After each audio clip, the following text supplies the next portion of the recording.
Igbo origin were killed in Abeokuta, in Ikeja. 3 of them. In the north. And northerners and military officers then went to town. And Igbos were targeted. That was what you saw. Yes. In Kaduna. Igbo men and women were killed. Even children. That's what you call the pogrom. Yes. And because of the pogrom, there was war. Yes. In 1967, you joined the Nigerian army. Yes. After you have witnessed the pogrom. The pogrom, yes.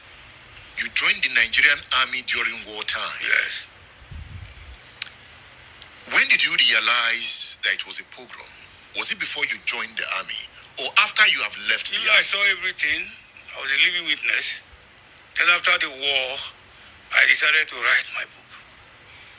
Why did you join the army to fight Biafra? To keep Nigeria one. That was the slogan to us. There was no any other slogan than to keep Nigeria one.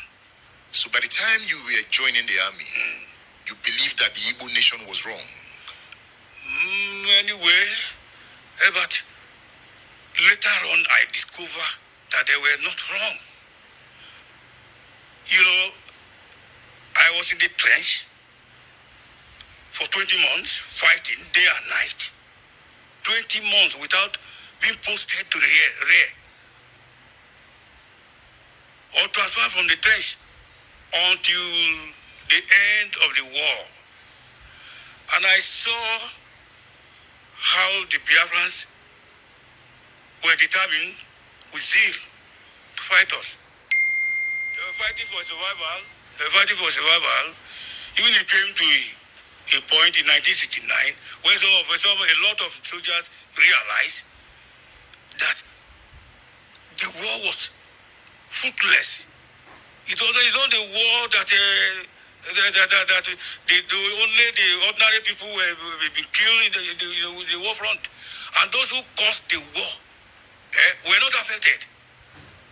People started to inflict themselves with injury to be taken to the rear, but until Obasanjo came to save the situation and ended the war. If not, and I believe I stated in my book there how Biafra surrender. It was not much of our firepower or anything. It was hunger. Because when we block the Cameroon border through roads, Calabar, and we block Port Harcourt through air, Biafra was not having any access to outside world through air, through water, through land. So they were in a desperate situation by then, and they were affected by hunger. I think that factor alone affected the people, the Biafran soldiers on the battlefield. You see. All right, so more truths are beginning to come out. Truths, reality, facts are beginning to come out over and over again. People are beginning to confess, the soldiers that fought during the Biafran War are beginning to come out straight to review some certain, expositions that we didn't know of. Now let us go straight up to this news. Welcome to this live broadcast, and this is actually our live broadcast in a very long while. If you're joining us, do not forget to encourage us by sending super stickers, super thanks and super chat of any amount. You can send in super stickers of any amount, to continue to encourage us. We'll be dropping different issues, different trending issues happening in Biafran territory today, and different videos, from is very, very important. The title we gave is the key of all this whole discussion. If you're able to listen to this video, this live broadcast from beginning to end, you will understand the reason why we gave this title. So, happen here during a moto propaganda against the Prime Minister Simon Èkpá Njoko. So it is not a crime for us, to respond their media by giving our own propaganda in favor of Prime Minister Simon Èkpá Njoko and Biafrans generally. So forget about here the moto and make sure never the moto, because the moto is cruising to a perfect location. Now, the news in detail. The first news that we are having today is that Simon Èkpá's United States of Biafra, that is the COS, the deputy prime minister in the person of Dr. Ngozi Oronigwe, which has actually been a controversy recently, has dropped an important information.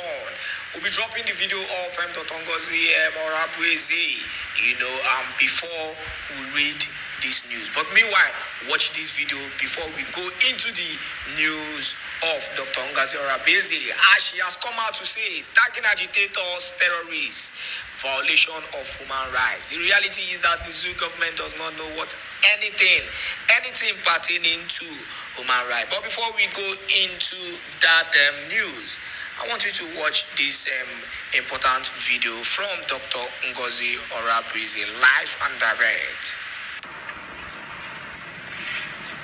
Dear friends, do not be carried away by individuals that are filled with delusions.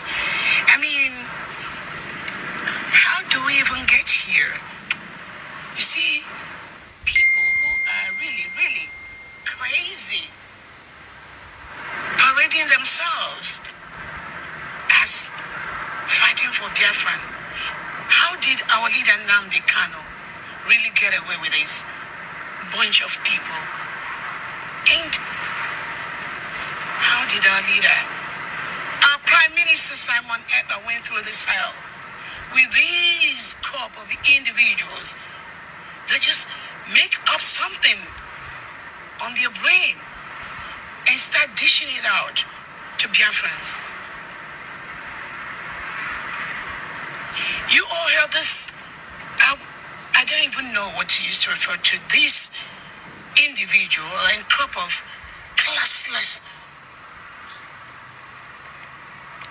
individuals that surrounded our Prime Minister. You heard one of them saying that I'm in Finland on Wednesday. Biafrans, how do we get to this level? And I just begin to wonder where Biafra never came. I begin to wonder why Biafra never came. Because when you have deranged individuals parading themselves as the people that represent the struggle, it casts a lot of dent.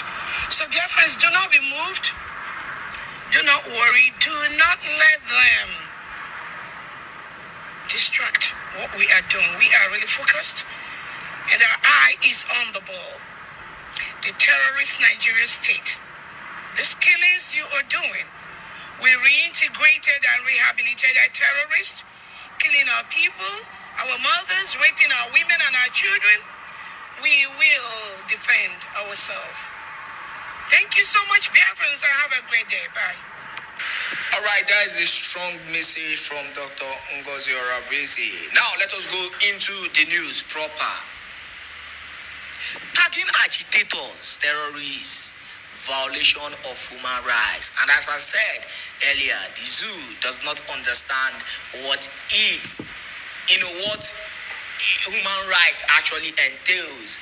That is why, the zoo will continue to be one of the most lawless entities, or contraption in the whole of the world. It's as simple as that. Now, let us go straight up and hear what Dr. Ngozi Orabreze said on this matter. Please, if you're just joining us, continue to give your own comments, and also do not forget to encourage us by sending your super. Send us any super sticker, super chat, super thanks, and whatever supers, just to continue to encourage us. Any amount will continue to get those who have been doing that already. We say God bless you and thank you for joining us. Enjoy. Now, the news in detail. The Simon Èkpá-led United States of Biafra has warned the Nigerian government that tagging Biafran agitators as terrorists is a violation of human rights. Thank you for joining us. Please do not forget to share this video. Continue spreading the gospel of Biafra. Now let's continue. Dr. Ngozi Orabreze, the Deputy Prime Minister and Chief of Staff to the Èkpá-led United States of Biafra, disclosed this in a statement on her X account on Sunday. She noted that the Nigerian government needs to recognize that Biafrans have the right to life, physical and mental integrity, liberty and security of persons, as well as the collective right of indigenous peoples to live in freedom, peace and security, as the case may be. This comes as Dr. Ngozi Orabreze warned against intimidation, harassment, and attacks against Biafrans, emphasizing the rights to an identity build. The United States of Biafra reaffirms the United Nations Declaration on the Rights of Indigenous Peoples, which addresses the individual and collective rights of indigenous people. To recognize also that Biafrans have the right to life, physical and mental integrity, liberty and security of person, and the collective right of indigenous people to live in freedom, peace and security is non-negotiable, she said. She also went further to say, in her words, Dr. Ngozi Orabreze said, the United Nations Declaration on the Rights of Individuals and Indigenous Peoples emphasizes the importance of meaningfully engaging indigenous people in peace agreements, negotiations, transitional justice processes, conflict resolution, mediation, and constructive arrangements. This follows the rise in intimidation, harassment, and reprisal against Biafran's human rights defenders and indigenous leaders. And in her words, she finally clarified that the United States of Biafran cabinet hereby declares that the crime of being tagged a terrorist for being Biafran by the Nigerian regime or any other government in the world is a violation of basic human rights. Biafrans are a free and indigenous people who have every right to their identity, freedom, and membership in the community of one nation on an equal footing. The statement was clarified. Now, still addressing Dr. Ngozi Orabreze, giving it woto to the zoo government. Now, let me play this important broadcast, a meeting, where she said she made a very critical reference on this whole issue. Then furthermore, we'll be going into a very exclusive issue that needs an urgent attention. So if you're joining us, I want you to calm down. Do not rush this video because you'll be hearing a lot of issues being addressed today. It is a promise. And a lot of videos will be dropping, to also tag along these issues that we have been discussing, for a very long time. So make sure you're sharing this video to as many groups and platforms as possible. And also do not forget to continue to support us. Now, let us hear from Dr. Ngozi Orabreze, where she clearly, clarifies some certain issues that needs to be addressed urgently. Please join the conversation. I'll be on the comment section waiting. I'm the Deputy EU Rep, and I also serve the government as the Secretary Foreign Affairs Unit. Thank you so much, Mercy, for what you do. Good job. Thank you so much. Go ahead, Honorable Shade, please. Unmute yourself. Good afternoon, my dear my lady. Good afternoon, everyone in the cabinet. Thank you, my queen, and I appreciate you. My name is Shadi Bay Myers, Rep from New York. I am so appreciative. I thank everybody for the good work that you're doing. Really, thank you. Thank you, my queen. Thank you so much. Go ahead, please. Unmute yourself. Good evening, everyone. Good evening, my DPM. Good evening to all members in the House. My name is Matthew Juku, Deputy Rep in Austria. I want to use this opportunity to invite all old and new members in Austria to please come up and support this government. We just have one government, and we have to make things happen. Those who are lagging behind, please come up.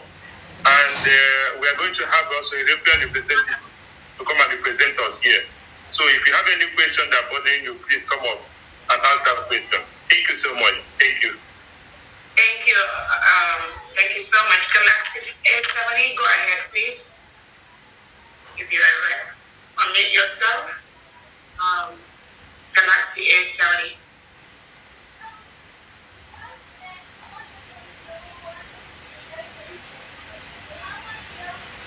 Welt, W-E-A-L-T, go ahead and unmute yourself, please.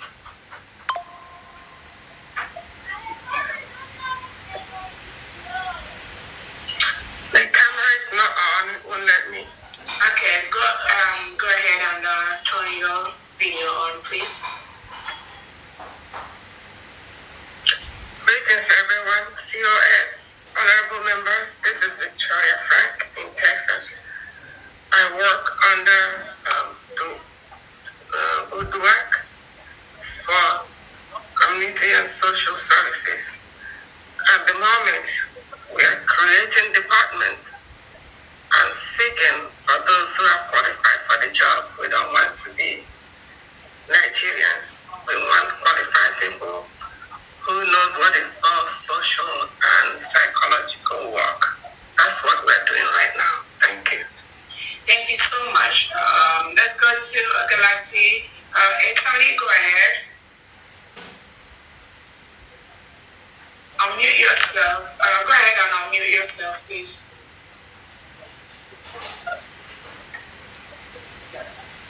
Start your video and unmute yourself.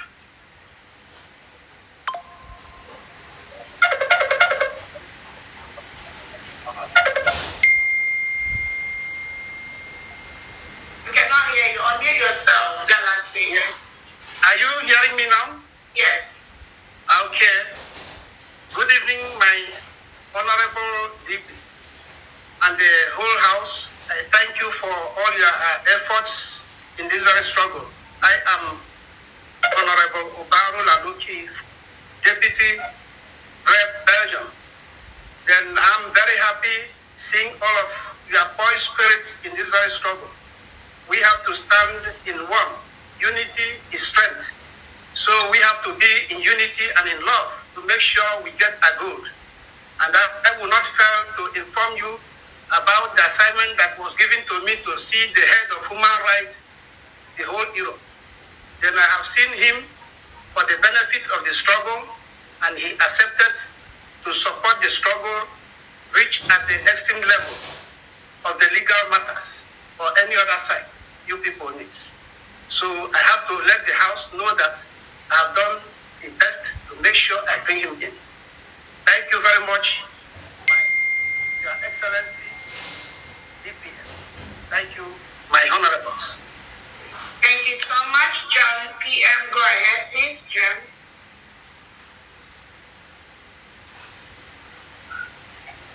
John PM, unmute yourself.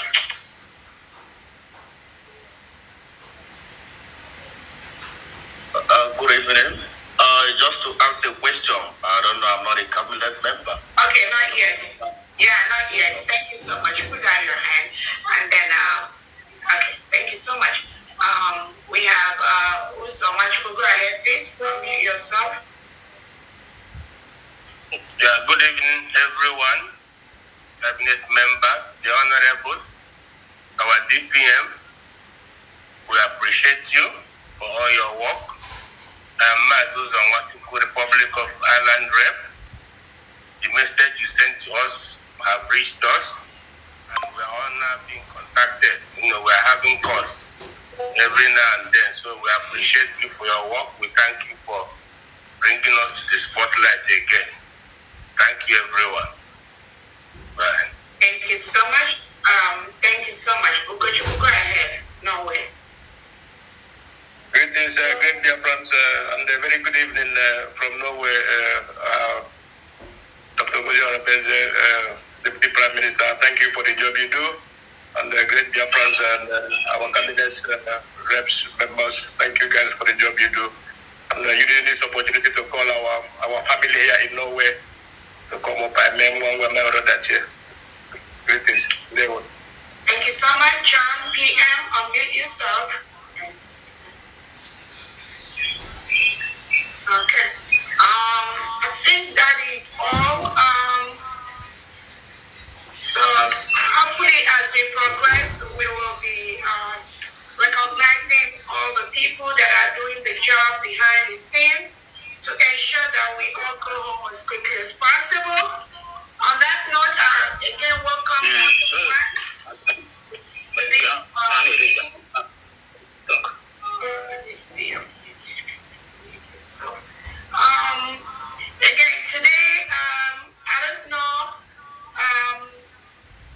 are we missing anyone on the media team? I know I called you, I didn't hear you. I know, can you go ahead 1 minute? Because I know I called you before. Go 247. Yes, thank you, DPM. Your Excellency. Greetings to every member of the cabinet, and my greetings go to every Biafran. I am Ugo 247. I don't know what to introduce about myself again. I'm in the media. Thank you, DPM. All right, thank you so much. I know. Let's go to Chick Survival, please. Go ahead.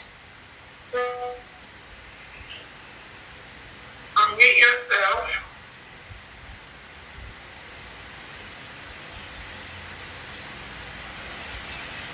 Thank you, Deputy Prime Minister Dr. Ngozi Oronigwe. I appreciate you. Thank you so much for your good work you are doing. I appreciate all the honorable members in the House. And I thank all Biafrans that are here with us. I am Chuk Survivor, serving in the media of the United States of Biafra. Thank you so much. Thank you so much. So now let us go to the reason why we are here today. We are here to I don't know if there's any other. We know we have there's so much time for this event today. Again, welcome Biafrans and friends of Biafrans. The reason why we're here today is to let the world, Biafrans, know what we are doing, where we are going, and some of the things that we do both openly and privately. If you have any question, any worries, things you're not clear about, this is the time to ask those questions. The ones I can take, I'll take them. The ones I cannot take, I'll let you know that I'm going to come back with the answer. That is what this session is for. First, let me let you know, we declared the United States of Biafra in Finland, November the 29th, 2024. And it was an event that was the climax of the several things that Biafrans have done over the years to redeclare Biafra.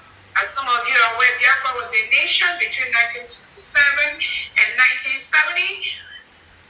During the period when we fought a brutal war with Nigeria. During that war, many Biafrans, innocent children were killed, mostly by starvation by the Nigerian state. And the way they did that is to block the food entrance of foods and other things into the Biafran territory. A couple of countries at that time played a role to help Biafrans, and those countries at this point are still supporting the independence and the sovereignty of the United States of Biafra. Biafra conducted a self-referendum, both online and at home physically, to ensure that we go through the peaceful process to remove ourselves from Nigeria.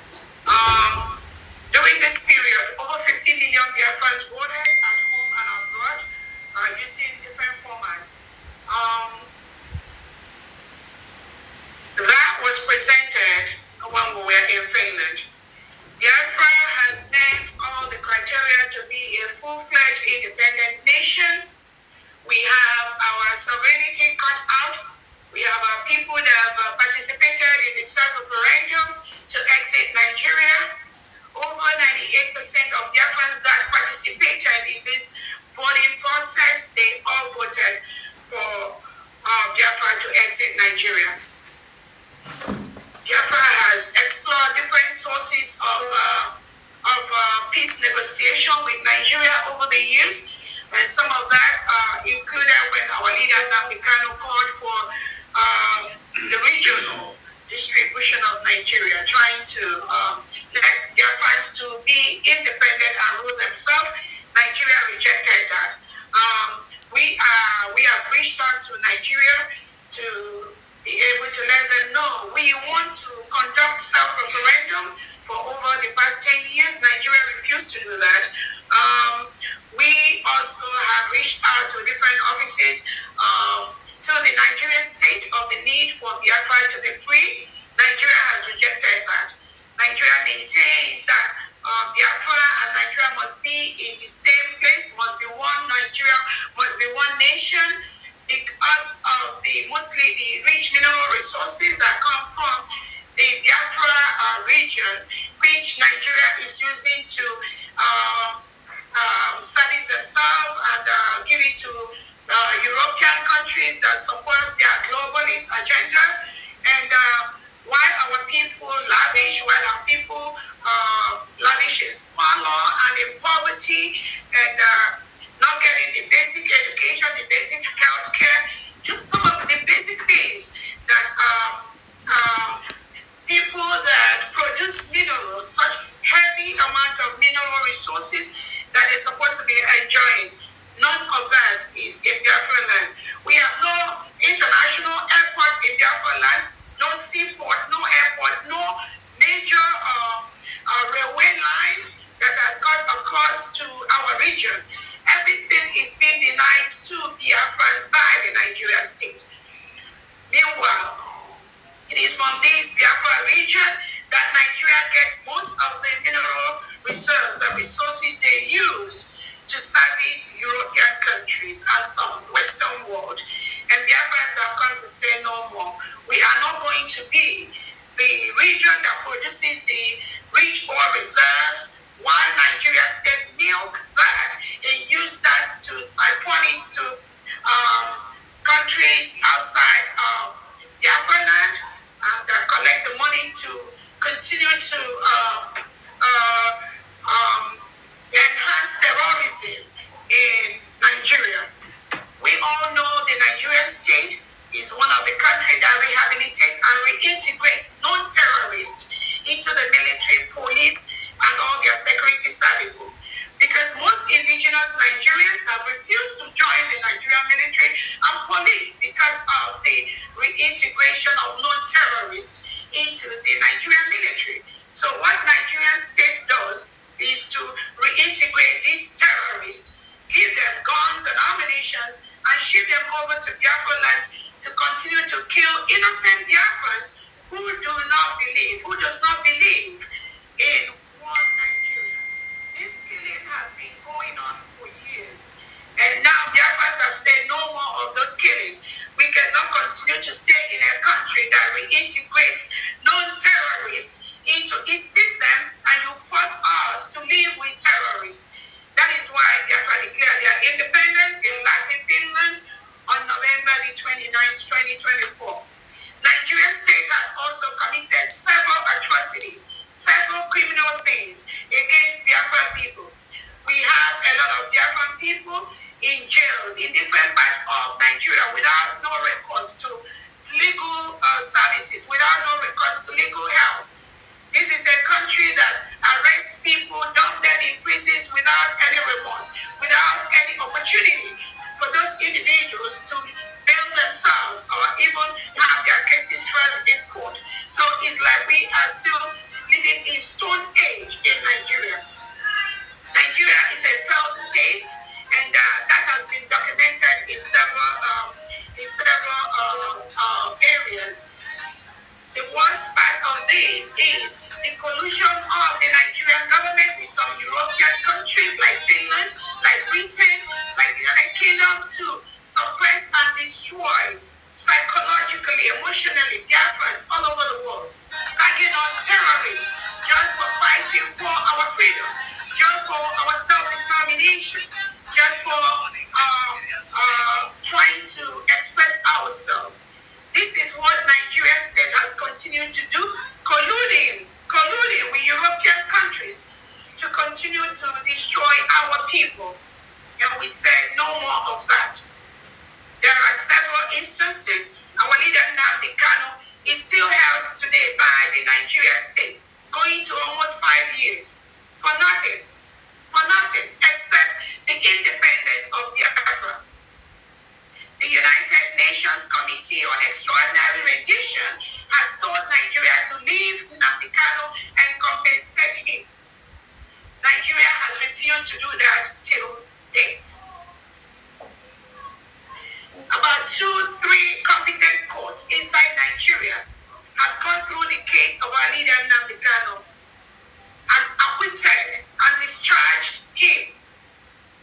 Nigeria state continue to hold him till today as we speak. Why? Because they are more interested in milking our natural resources, milking the oil and giving it to their cause and the people they collide with abroad. France, Finland, England, Europe, all of that, Britain. Now, our leader, our Prime Minister Simon Èkpá, just for the same reason, nothing more. Finland invited him 2 weeks before our redeclaration in Latin Finland. And since then, Finland is holding our Prime Minister Simon Èkpá. For the same reason, Nigeria is holding Nnamdi Kanu. So this is a calculated systemic plan by European countries to continue to subjugate Biafrans, to kill Biafrans, and continue at the same time to milk our natural resources to develop their countries. That cannot continue anymore. You cannot continue to kill and destroy countries, destroy Biafra by holding their leaders and instigating the reintegrated terrorists to come to our land to kill our people. There are several reports of human rights abuses by Nigeria state. That has been documented both by the United Nations, by African nations, the Organization of Emerging States in Africa. All these are well documented. Nigeria is forcefully removing all our male youths in Biafraland by killing them, taking them away, locking them up. Currently, as we speak, President Tinubu has his onward stance inside the peaceful communities of Biafraland, attacking our people, hunting down our people for nothing. The same reason Finland is holding our Prime Minister. It is so easy for these European countries and the zoo country of Nigeria to label us terrorists. Why do they label us terrorists? They label us terrorists just because we want our freedom, nothing more. We want to make Biafra the nation, just like every other developing nation. We have better options. We have better services for our people, unlike what Nigeria offers. That is a crime of Biafrans, nothing more, nothing less. So anywhere Nigeria and Europeans, they see Biafrans, they try to tag them or label them terrorists. Recently, we have 4 innocent Biafrans that were arrested by our Prime Minister Simon Èkpá in Finland for nothing except just helping for the restoration of the independent state of Biafra. Finland, through their president and staff, arrested these innocent Biafrans, locked them up for days, for months. And our Prime Minister today is still locked up in Finland for nothing. Even when those innocent Biafrans, 4 of them were left out, Finland still is suffering those Biafrans till today. Most of them cannot access their bank account.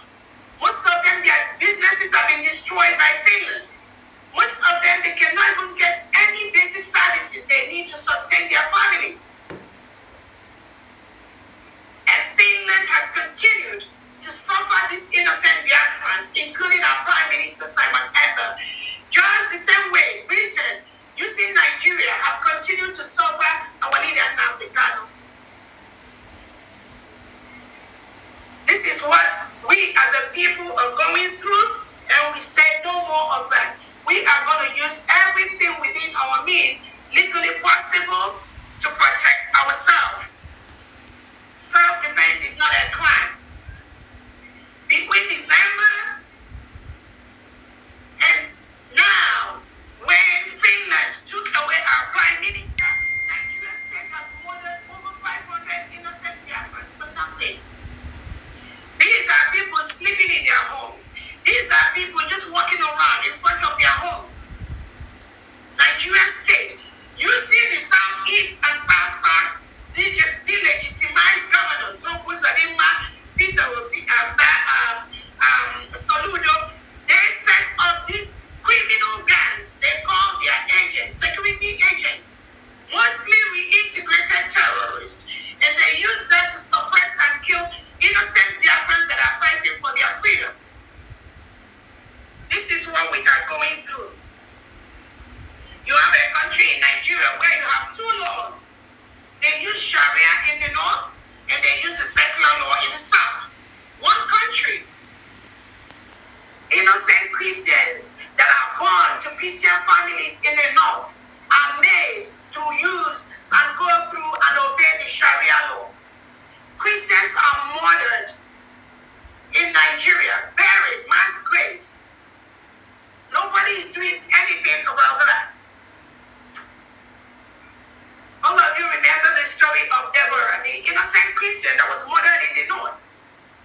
That the killings in the counter-coup were senseless. Army officers of Igbo origin were killed in Abeokuta, in Ikeja, 3 of them, in the north, and northerners and military officers then went to town, and Igbos were targeted. That was what you saw. yes. In Kaduna. Igbo men and women were killed, even children. That's what you call the pogrom. Yes. And because of the pogrom, there was war.